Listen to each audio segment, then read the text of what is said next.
Good afternoon, everyone. Welcome to episode 3 of Cook Like a Rebel. My name is Eric Eisenberg, class of 95, 25-year hotel and gaming industry veteran and chair of the Hospitality Alumni Board Student Engagement Committee. Thank you so much for everyone zooming in with us today and supporting one another during this very challenging time. We are committed to staying connected, and the Student Engagement Committee is particularly committed to maintaining the special connections between alumni, industry veterans, and students that has become a hallmark of our program. Stay in touch with us, follow us on social media, contact me directly if you'd like to be a part of our student engagement initiatives. And now it is my pleasure to introduce Rebel alumni Chef Scott Pajak, class of 2003. Take it away. How's everybody doing tonight? Thanks for joining us at your home. This is my home. And like my lovely wife is doing the camera right behind me. I got my boys. So if you hear a little beat, that's Nicholas on the left, Ryan on the right. So Nick's going to try to comply with us tonight. So if you hear anything, that's Nick. It might be Ryan too, but it's Nick. So Southern style crab cakes. Obviously my boss, Chef Emeril. I'm the executive chef over at Legacy Stadium inside the Venetian Palazzo. So crab cakes, it's one of those people that you think of it, oh man, it sounds so good. But they're pretty easy to make. It's just a matter of going through the process. And so that's why tonight I want to show you a nice, easy way to do it. So by making a Southern style crab cake, I asked you guys to do a few things ahead. Hopefully you did. I'll make this a little easier. So right here, we have our sauteed bell peppers and onions and celery, which down in Louisiana is known as Holy Trinity. All the other 49 states, they use mirepoix, so they just swap out the bell pepper for the carrots. A little bit of lemon zest. Then we did our Louisiana Crystal Hot Sauce aioli. I use either Greek yogurt or sour cream, whichever was your opinion. But I definitely like using our Louisiana Crystal Hot Sauce. So going over here, we got our crab meat in the bowl. But before we get to that point, let's go over the breading station, okay? I already washed my hands, but I got gloves, which I'll put on once we get this going. So we're gonna season everything. Make sure to put the same seasoning in all three. A little bit of salt, a little bit of black pepper,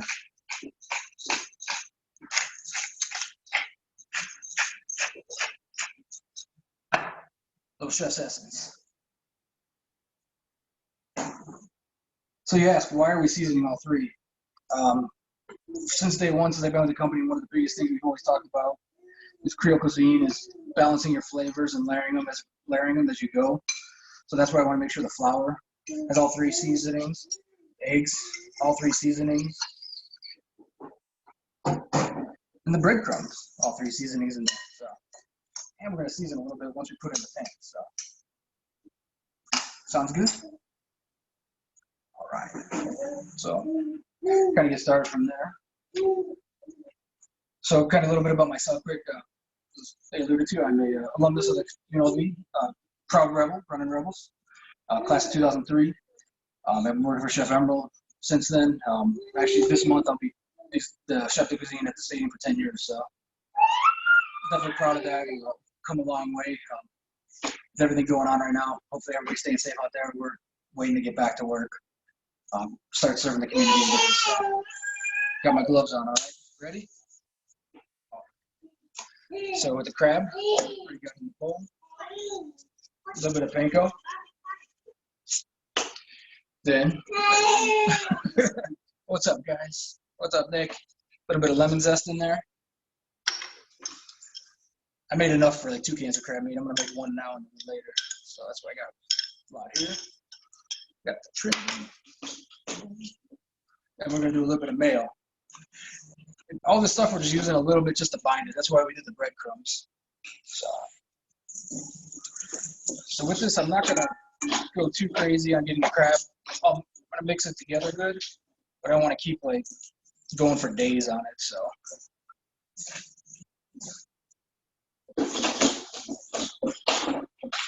out of 1 can, we should get like 6 nice pucks because you don't want to make them too big.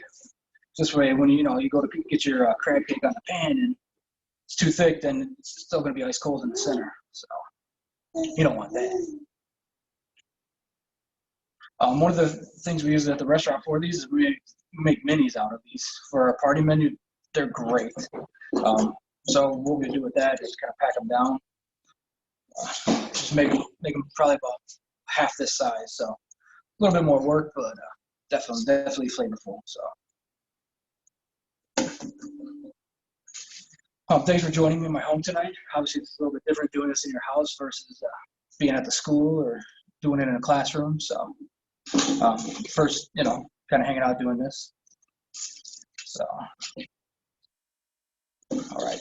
One thing you could do, see too, now they're near the end, they're kind of falling apart a touch. So, I'm just gonna touch more breadcrumbs, just a little bit. Not trying to kill the flavor, because that's the biggest thing when you go out and you have a good crab cake. As you can see the meat in there. You want to see that meat. You don't want to just get all binder. Actually, I see a couple of mine even fell apart. So guess what? We're going to go back in a little bit more. Right? So. And also, too, I use the same seasonings when I season the bell peppers and everything earlier as well. So. There. Just a little bit extra breadcrumbs does help go a long way.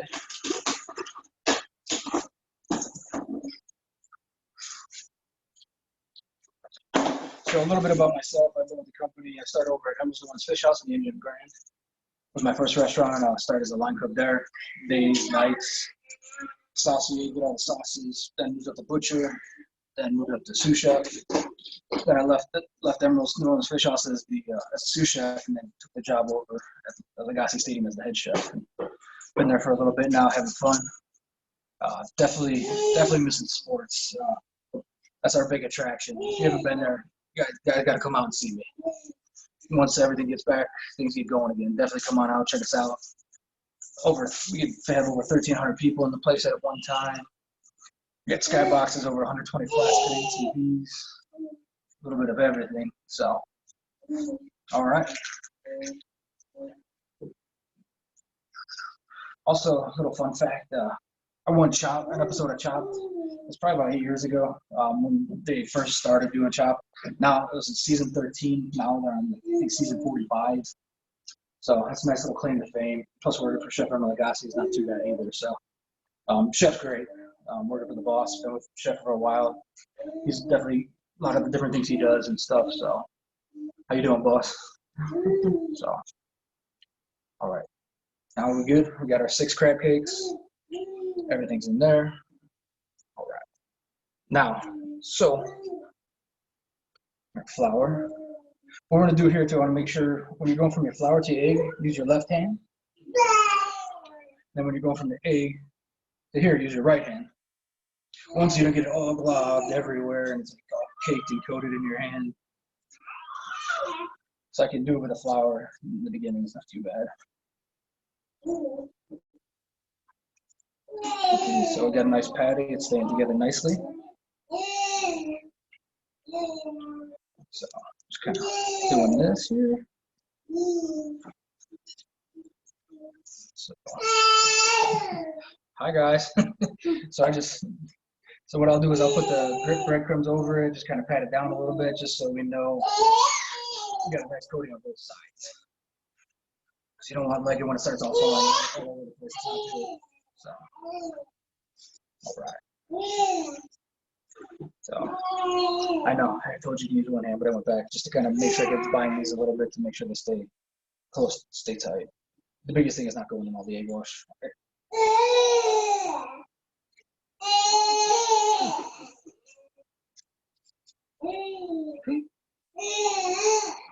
So this is, I want to say, thanks to UNLV Hotel College for reaching out to me. I'm definitely glad to be a part of this. That was the third installment of it. So I'm looking forward to seeing the other chefs get into their installments, having fun with this. Like I said, it's definitely out of our comfort zone. We're doing it from home, but it's having fun, why not? Friday night, just after 5, you have some crab cakes, bust out a little bit. You have a little bit of wine after. So there we go.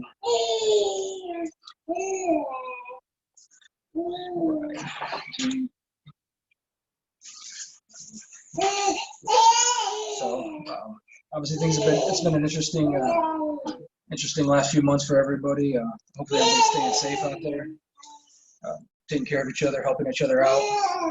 So that's where like staying at home and cooking, I find it very therapeutic. Makes it fun. Just kind of coming up with different ideas. That's why with having all my different cookbooks, if I get bored one day, just kind of let's come up with something different today. So I thought, like I said, doing crab cakes would definitely be a good one. You go out trying to find, people are like, oh man, making a crab cake. They're fairly easy. Biggest thing is making sure they stay together nicely. And that one's that's good. So, as I know we just kind of started off in the beginning. I don't know, anybody have any questions as we're going to ask out?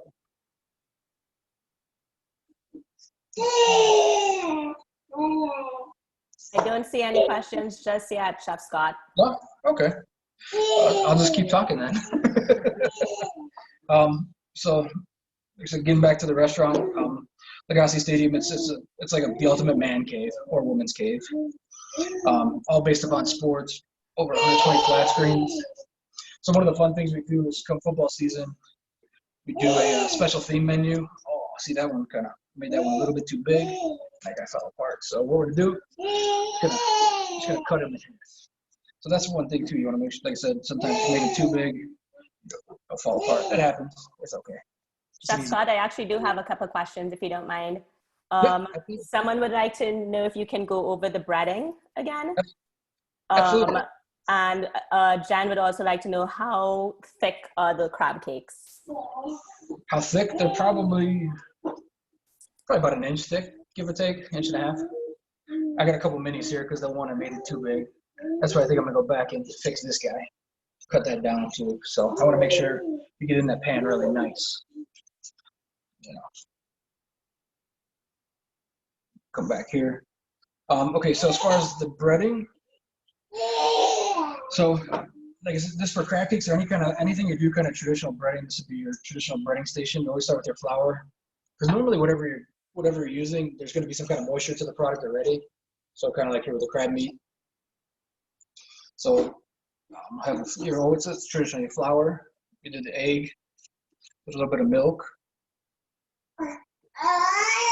I did panko breadcrums, and then I was kind of tight on panko today. I thought I had an extra one, but I didn't. So what I did is I just went in the pantry and took some saltine crackers. So I see on here, you see a little bit of these cracker crumbles. Just went in your pantry and did that. So that actually is a nice crust as well. So that's the thing being in the restaurant, you can be on your toes. When, hey, this didn't come in, or I've got to come with this, or somebody special wants this. So.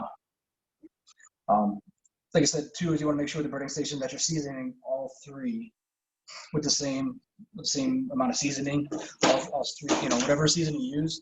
That's the fun part of cooking, is you can you can make it however you want. If you want to go Mediterranean, you want to do some lemon pepper. You want to just kick it up a notch, do spicy. You want to throw cayenne in here, and you could have put a little bit of Crystal Hot Sauce in the egg wash, would have been good. So, yeah. Hopefully that helps. If not, let me know. We can come back to it. Are there any binders besides bread that can be used for people with celiac? So that's a good question. What do you use? They have like different flours, because I know one of our dishes we do a gluten-free brownie. So maybe like using like a gluten-free flour, I think would possibly be a good option. Let me think about that one. I'm gonna come back to you on that one. Try to come up with some ideas. That's a good question. That's where too, like with the topping, you can if you needed to with the topping, you can use like the flour and egg if you don't want to use the panko. You said using the gluten-free flour. If you do the gluten-free flour, boom, then you can even do like a double dip and then just do like, then back here and then just give a little sear on the pan like that. So, all right. I ended up with a little bit more than 6, so I decided. And that's the thing too. I was thinking about in the beginning and just kind of as you go, you know what, these are going to stay together a lot better if we make them minis. So, this is only 1 pound of crab meat, so this is a nice little party. And if you want to have some friends over, you want to add an extra can, I said, I'm gonna go back after we're done here. I bought a second camera. I'm gonna take some over to mom and dad. So I know they would enjoy it. So yeah.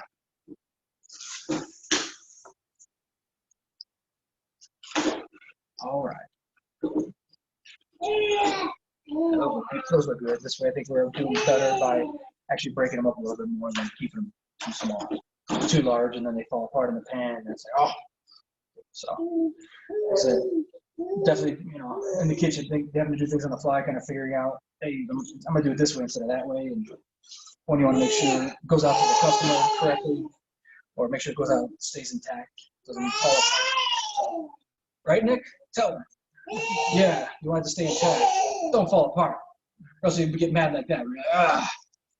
So, yeah. Nick's helping you back.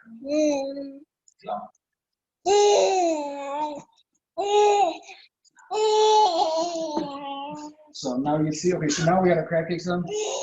You see, like my hands, they're fairly clean. So instead of doing like the same, both hands, you're getting them and they'll be all clumped all over. So nice and clean, right?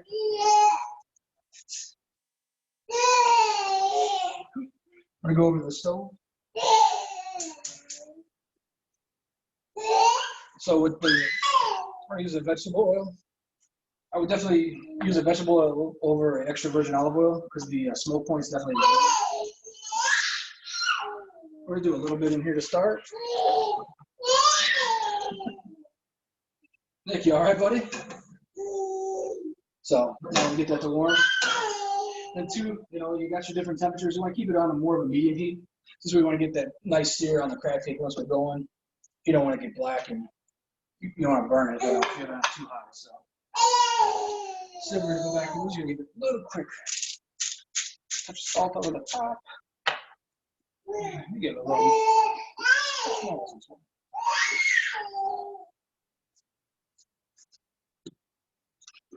That's good. So a nice way to test the oil is I'll just put one in. Didn't hear anything yet, so this way I just take it out and give it a second. We're getting there, so. What you could do is if you want to, just to kind of get the oil hotter, put it up a little bit higher. Just to get it going. Get it going, turn down.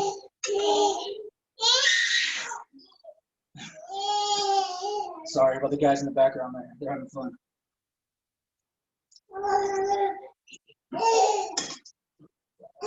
So I got a perfect little spatula for doing crab cakes.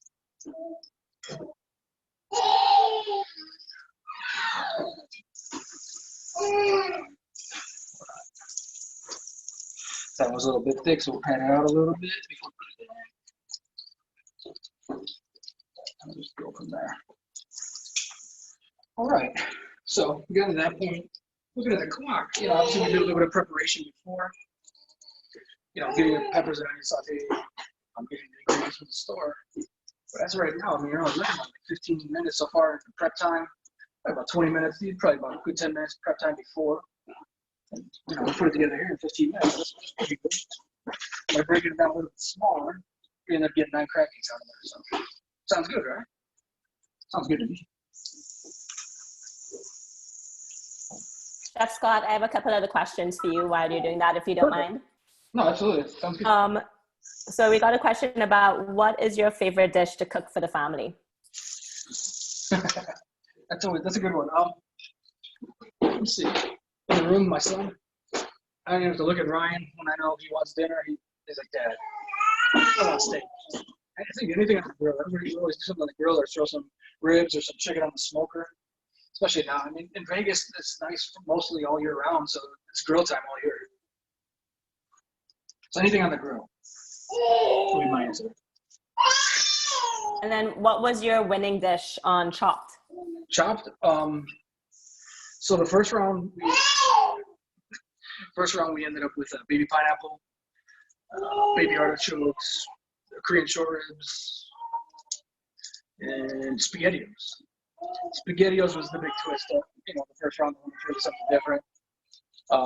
I was the closest to the judges, sitting in the 4-6. I was close to the judges. I could hear them talking. First thing I thought of when I saw the creature herbs, I went Asian, so I had to marinate it within the first minute. So I'm gonna let that sit as long as I could. You can hear our crab cakes. Come in closer. You can hear that sizzle. It's just sizzling really nice, but that's why I had it on medium heat. It's better than having it too high, so you're getting a nice golden brown on it. And one way, you don't have to flip it, just give it. Ooh, that's looking good. Well, now let's go a little bit, so I'm gonna press it down here. So, getting back to the dish. So with the SpaghettiOs, I kind of looked down the line and I cheated. I'm like, what are these guys doing? I didn't. So two of the other three just kind of left it whole. So I'm like looking at what I have in front of me, as well as I looked at the judges what I had. So I threw in some fresh tomatoes. Ron Sanchez was one of our judges, so I thought a spicy jalapeno. So I threw some fresh pineapple, some fresh tomatoes, and then some of the jalapenos into the SpaghettiOs to try and transform it because it is sweet. So I transformed it to that. Round two, we had tilefish, gooseberries, pimento cheese, and I'm forgetting one. Pimento cheese. It's been a while. I'm forgetting it. Do you remember? So what I do is the tilefish, I knew right away what it's a fish I've done and I've used before. So we made sure. There you go. Look at that nice golden brown.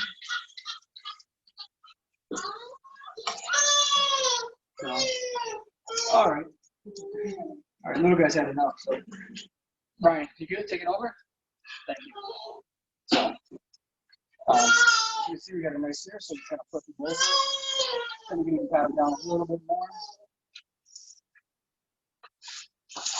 So with the tilefish, with the gooseberries I never used before, I made a gooseberry gastrique, a little bit of vinegar, a little bit of white wine, let that go, drizzle it around. Tilefish, I kept the skin on as a nice fish out of Florida. Then I made a stock fish fillet, the bones, made that really quick, used that into the sauce. Oh, I had a spicy mustard with my other one. So I put the spicy mustard, the pimento cheese, and made like a hot sauce, with like a hot cream sauce with that, a little bit of the fish fillet, thinned it out. So, dessert round. Dessert round, I got a little stumbled up on soy sauce. It was soy sauce, mini cocktail franks. We had fresh pears as well as honeycomb cereal. So, with that, I did a nice biscuit. I chopped up the mini hot dogs, sauteed it, used it as bacon fat, threw it into the biscuits. Sauteed the pears, a little bit of whiskey. Made some fresh whipped cream, which unfortunately sat on the side like this bowl. It never made it on the table. Made it onto the plate, sat on my table. So, then the soy sauce, I just turned it into a syrup, a glaze.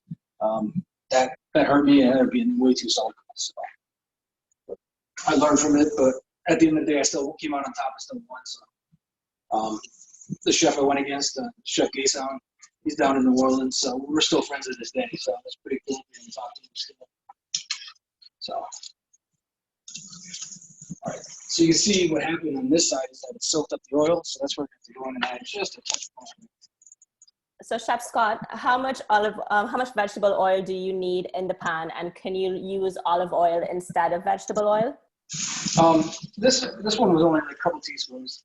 I don't want to put too much, but then this way so it doesn't totally soak in it. But it does with the bread, it does soak it up a little bit, so that's why I added like a touch more. Personally, I like using the vegetable oil instead of the extra virgin olive oil, because the extra virgin olive oil, the smoky point, is really high. You'll have a chance of burning the oil more than you would with the vegetable. It has a lower smoke point. And then too, with the vegetable oil, there's really no flavor to it. Where versus the extra virgin olive oil, you get that little flavor, which could change it. So. And then how do you know if the crab cakes are cooked through? So we can use a thermometer. Or for me, it's just like, just doing this many times before. That's where I kind of like, I looked at a couple of them there, a little bit too thick, so I kind of gave it a little pat down. So within the time, that's why keeping on that medium heat is so important. By putting it at a high heat, we're getting a nice low sizzle. So I guess at home, the best way would be like a thermometer.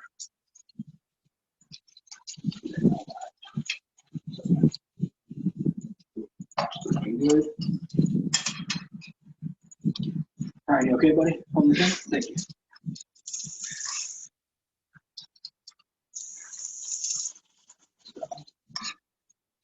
We're getting there, almost there. And these, you can see, you can see I put that little bit of oil in there and already kind of took it away. So that's going to happen just because of the flour. With the flour and the panko, it's going to soak up that way. So that's why I'm going to have a little bit more of that. So now I'm just keep it on the medium, probably for about another 30, 40 seconds. Then we should be good to go with these for our first batch.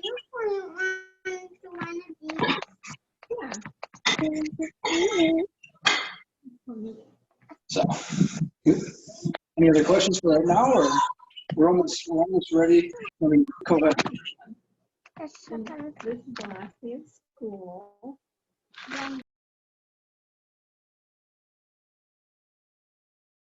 It says, and that you know. Yourself.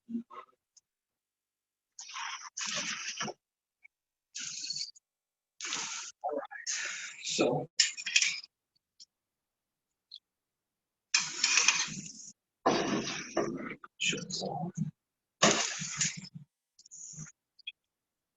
This is what I will do. A little bit on the plate, a little bit of that Creole seasoning on the side. Then I'm gonna go back over here. So this is the sauce we made with the Crystal Hot Sauce, Crystal Hot Sauce. Then you kind of drizzle on the sides instead of on the top. So this way, you don't want it to take away and then kind of make it less. You got a nice golden color on there. I did a little bit of green onions. I grabbed it from out back from my garden. How does that look? How's it look to you? Look good, buddy? Yeah. So, yeah, that'd be like a nice dish, something. Hopefully helped with your, there's no fear now of making crab cakes. So I think, pretty straightforward. But two, just making sure we're seasoning as we go, layering the flavor upon all the different layers of flavor as we go. Seasoned it here. Every single step we made sure we seasoned. So, good. And Chef, what's an alternative to the Louisiana Crystal Hot Sauce? That you can kind of switch that up a little bit. With that, you can use any kind of different. See if you want to do something spicy, you can use any kind of different Tabascos. They have multiple, so many different ones. Let's see, what do I got here? Where's my seasoning? Oh, here's like one. I like this using this one. It's a sweet and spicy. So it's got a little Asian flair to it. That one's good. You can use different seasonings. You can put a Cajun in there. Close that up. But you can. That's the great part about it. Or if you want to go, or if you wanted to do even totally different, you want to do citrus. You can easily do citrus in there. A little bit of lemon juice, orange juice, lime. You do a little bit of zest from each one of those. Would have went really well with that. A little bit of black pepper. That'd be good too. This is kind of like what I like to go with. Just a little, you get the nice savory crab, and then just like a touch of heat to it. Nothing too crazy. And how much mayo did you use? In the crab meat? They did not specify. Oh, so yeah, in here, like I only used the mayo like when I did the crab meat at the beginning. I was only about like a teaspoon or two, just to help bind it a little bit. And then this way, like I said, with the panko, like I said, we made it this time, and then we needed to add more panko. That's kind of just going on the fly. Like I had to tweak my recipe as we go because I want to make sure it was done right. So that's just kind of like from experience and kind of seeing where it was crumbling on the plate. I don't want to send it out that way. This way too, we get a nice crab cake for everybody to try. And then to go back to the celiac discussion we were having, someone wanted to know if nut flour could work. Yeah, that would definitely be a good option. So that, like do like an almond flour would be good.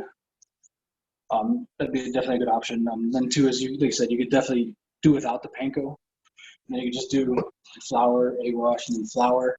Then you can use the flour as your crust, which would be the almond flour. You can do that as your crust on there. I think would be definitely really good way to go. So with this, there's different ways you can kind of tweak it a little bit. And that was a really good question.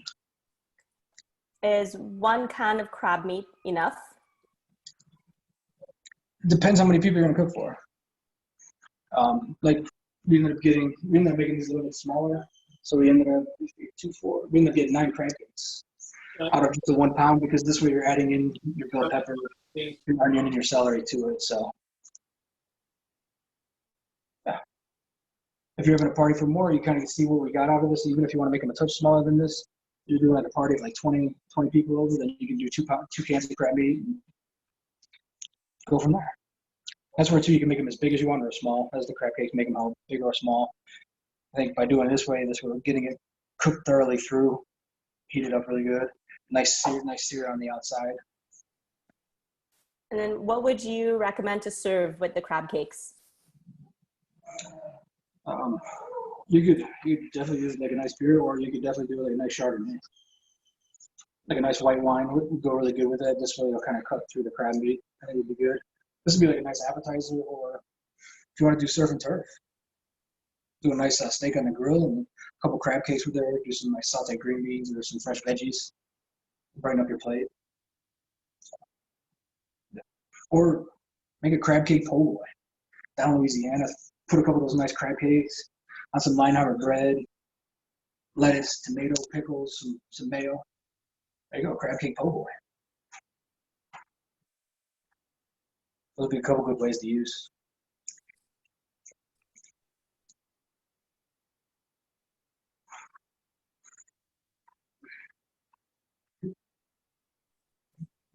I don't know if you already spoke about it, Chef, and if I missed it, but the difference between Cajun and Creole. We did, but we definitely go over it again. So like with, obviously the French came down, Louisiana, so it's definitely the French background. But with Creole season, with the Creole versus the Cajun is definitely gonna be a little more spicy, a little bit more of that kick. Where with Creole, doing the breading station was a classic example of Creole seasoning, is how we're layering our flavors. We're building with each step of the way we go. We made sure when we saw, the peppers and onions down with season. We made sure we had a touch of seasoning in the crab meat, and we had the same, we had salt, pepper, as well as the Creole seasoning in all 3 of these. Even had just a touch more salt and just a touch more Creole before we went and served off the crab cakes. Someone wants to know if you can take a bite so that we can see the inside of the crab cake. Oh, yeah. No, absolutely. See, look at that. Get a good view of that, Ryan? Oh, goodness. That was close.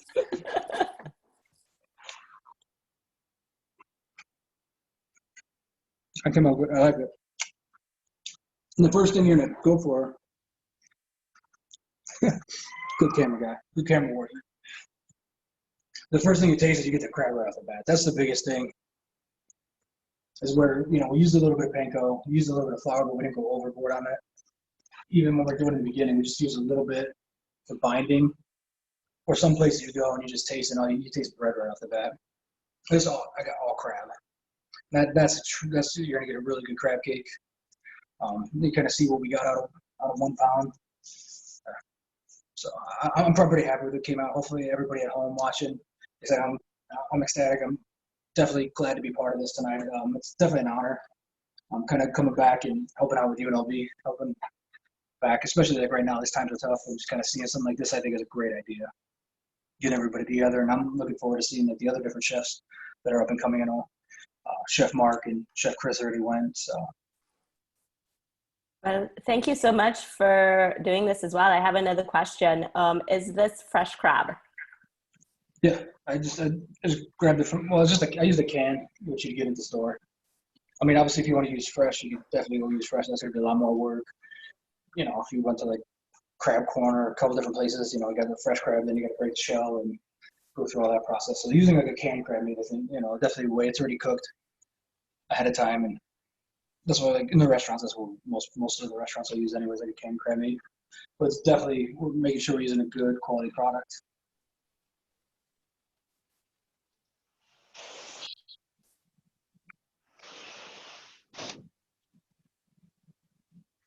Like I said, I gotta go back for another bite. It was good. So this way, get the crab meat and then just like a little bit of that Crystal Hot Sauce. And with the, I use sour cream and Greek yogurt. I combine the 2 of them.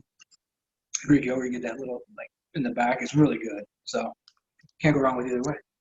Cheers, guys. Go Rebels. So thanks for having me. Anybody else have any other questions?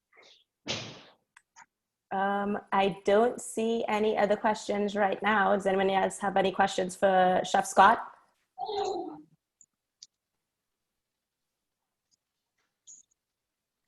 Someone wants to know if you can pre-make these and then heat them up. Yeah. Yeah, no, especially, you could definitely do this kind of like a night before thing, or even if, you're having a dinner party tonight.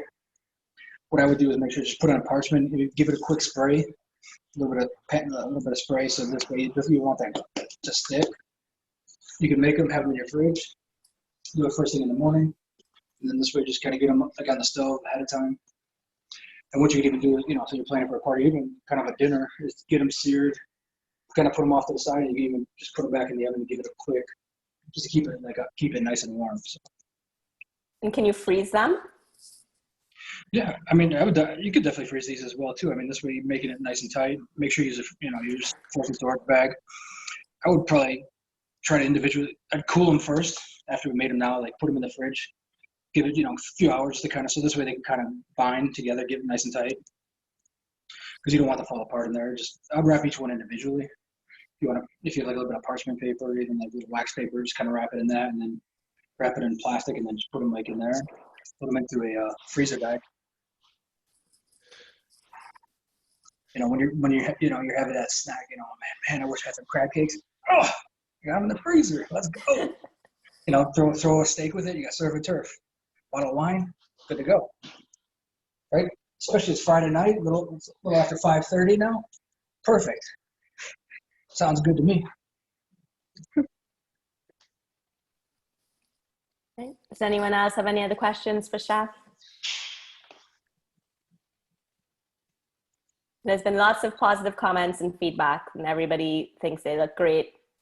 Perfect. I appreciate, giving the chance, coming back to, being helping out this week too. I know I said it a couple of times, but, we made this crab cakes, and I think, like I said, I adjusted on the fly, made them too big, made them, go back and fix them, but quick and easy. Like I said, we bit into that.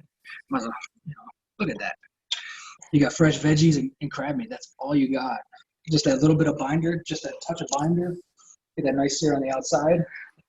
And at the end of the day, thinking about everything we did, it was made with love. That's the biggest thing about cooking. Chef Emeril definitely instilled it into us. Definitely passionate about what you do. Using great ingredients and putting it together. And love what I do. So hopefully you guys same at home. Hopefully if you are following along, making it tonight, or if you're gonna make it tomorrow, go online and post. Hit me up on Instagram. I want to see what you did. Hopefully some comments, see what you guys thought. To me this was fun, getting out and doing this. A little something different. Not used to do it in my home, but we appreciate you, my boys, my wife. We appreciate you guys coming into our home tonight, spending a little time with us here on an early Friday evening, having some fun, making some Southern style crab cakes. Thank you so much, Chef. On behalf of the college and our alumni board and all of our virtual chefs, we are starving and we are ready to chow down. We've got a couple more events coming up. Just as a reminder to our Rebel alumni, tomorrow, May 16th, Cocktail O'Clock with Mark Steele and Amanda Kohler. May 22nd, Cook Like a Rebel, episode 4. Barbecue Ribs and Mac and Cheese with Chef Jessica Gordon. And May 23rd, Got Beer with the Craft House Brewery team. You can always register at unlv.edu/hospitality/events. Thank you so much, everybody. Such a great time today. And don't forget to share your pictures on social media, everyone. If you take pictures of your crab cakes, we'd love to see what you've created at UNLV Hospitality and at UNLV Hospitality Alumni. We're on Facebook, Instagram, LinkedIn, and Twitter. So please share your pictures with us. Thank you so much for joining.